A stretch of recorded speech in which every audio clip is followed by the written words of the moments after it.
है तालाब, ते के साथ ला अलिफ आ गया। ठीक, अब लाम के साथ अलिफ कैसे जोड़ेंगे?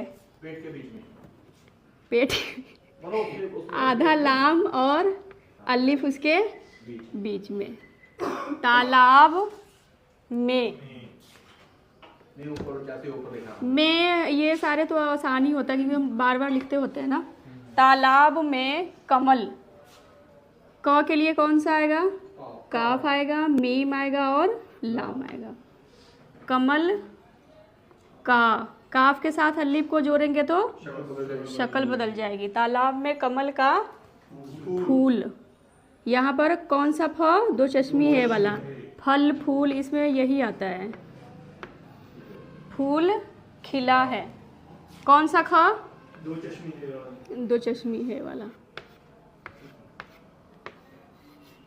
खिला है।